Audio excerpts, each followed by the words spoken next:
Bonjour, je suis Céline Castet-Renard, professeure à l'Université Toulouse-Capitole et membre de l'Institut universitaire de France.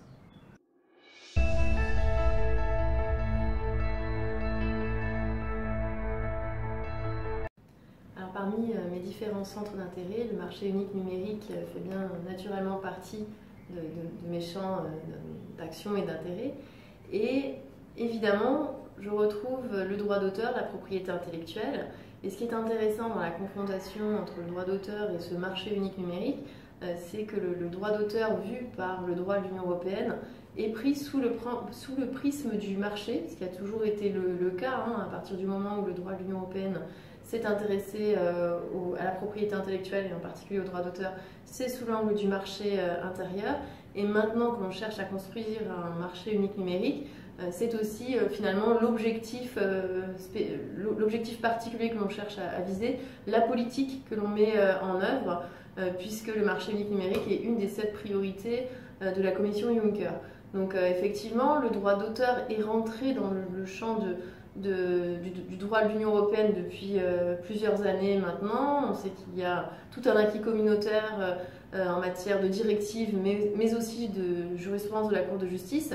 Mais c'est vrai que les tout derniers textes, en particulier ceux présentés en 2016, les différentes propositions présentées en 2016, vont plus loin dans la coordination, l'articulation entre les principes du droit d'auteur et les contraintes technologiques finalement, par exemple avec l'idée de dépasser certains obstacles comme le géoblocking. Et si on s'arrête tout particulièrement sur la proposition de directive concernant le droit d'auteur dans le marché unique numérique, donc qui est celle qui a une vocation peut-être un petit peu plus large, on se rend compte qu'on est toujours dans un processus d'harmonisation qui est enclenché depuis les années 90, donc avec toutes les directives qui ont pu être adoptées.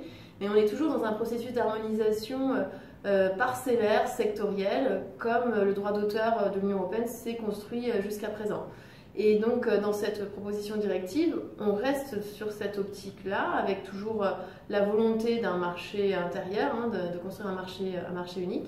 Et donc du point de vue de la méthode et de la façon dont on harmonise, on est tout à fait dans la lignée de ce qui se faisait auparavant. Mais j'ai même le sentiment que c'est encore plus parcellaire, encore plus spécifique, puisqu'on s'intéresse en particulier aux acteurs, aux opérateurs du numérique qui utilisent des œuvres massivement. En particulier, on s'intéresse à des plateformes comme YouTube. Et un certain nombre de dispositions sont vraiment consacrées à ce modèle d'affaires, finalement, l'utilisation massive d'œuvres par ces opérateurs.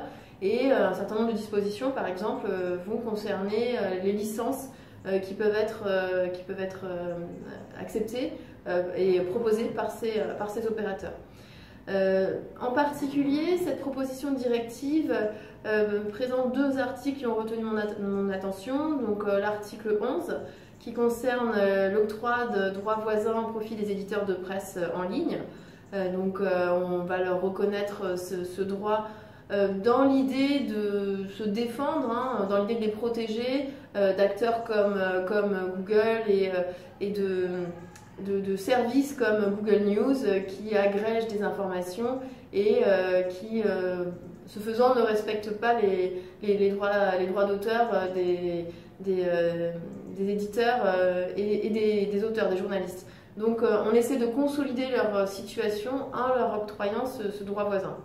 De la même façon, à l'article 13, on vise vraiment tout spécifiquement ces opérateurs qui agrègent une quantité importante d'œuvres, en particulier d'œuvres audio, des opérateurs comme YouTube par exemple ou Dailymotion.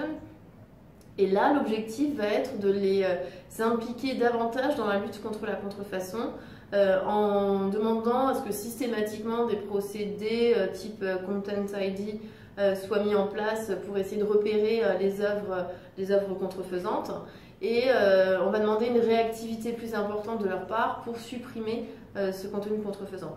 Donc on va davantage les impliquer et attendre une coopération, une réactivité de leur part, ce qui pose la question de la compatibilité, de l'articulation entre cette disposition propre au droit d'auteur Les dispositions que l'on trouve dans la directive 2031 donc, sur la responsabilité des intermédiaires techniques aux articles 12 à 14 et donc au principe d'irresponsabilité de ces acteurs.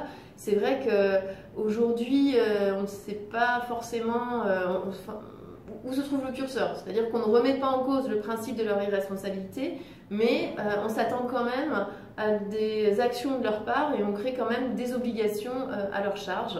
Donc c'est peut-être une troisième voie qui se dessine, troisième voie de responsabilité intermédiaire entre les hébergeurs qui ne sont pas responsables, même s'ils sont considérés comme des hébergeurs, on attend quand même quelque chose d'eux, donc c'est en cela qu'ils ont plus de responsabilités. Intermédiaire entre les hébergeurs et les éditeurs, donc les éditeurs qui eux sont évidemment pleinement responsables du contenu qu'ils éditent, qu'ils publient. Donc ça, il faudra voir comment évolue cette disposition. Mais au-delà des questions de droit d'auteur, effectivement, il y a d'autres dispositions aussi en droit français par lesquelles on implique de plus en plus ces plateformes, hein, par exemple les réseaux sociaux, pour la lutte contre des contenus illicites, comme les contenus terroristes par exemple. Donc voilà, se pose vraiment la question des obligations que l'on va mettre à leur charge.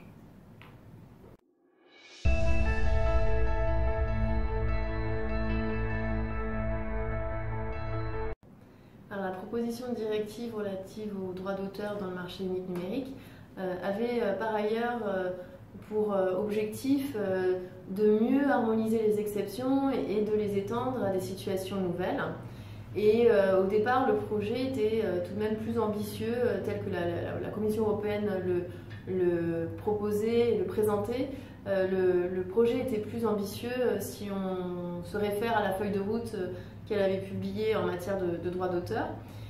Finalement, les deux exceptions qui retiendront le plus notre attention dans ce texte concernent la fouille de données, le text and data mining, et l'exception pédagogique qui va être élargie à des usages numériques. Et au final, on peut être un petit peu déçu par rapport à ce régime d'exception en matière de droit d'auteur de l'Union européenne, puisque finalement ces exceptions vont venir s'ajouter ou compléter, modifier des exceptions déjà existantes dans la directive 2001/29, donc dans la directive droit d'auteur, droit voisin dans la société de l'information. Et on sait que dans cette directive, la longue liste d'exceptions facultatives n'est absolument pas propice à une véritable harmonisation, puisque les États, à une exception près, tous les États ont le choix de piocher dans cette liste d'exceptions pour déterminer finalement ce qu'ils conservaient pour leur système juridique ou pas. Donc on est très loin d'une véritable harmonisation et de ce point de vue-là, la nouvelle directive ne réforme pas le régime d'exception et ne va pas plus loin dans l'harmonisation. On s'est finalement contenté d'adapter à des situations nouvelles liées au numérique. Encore une fois, on voit bien que cette directive est clairement empreinte de numérique, hein. Il y a dans le titre marché unique numérique. Donc on s'est finalement contenté de s'adapter à la technologie sans en profiter pour essayer de clarifier les exceptions, peut-être les réduire, les rendre un peu plus obligatoires, surtout pour les États, dans un souci d'harmonisation.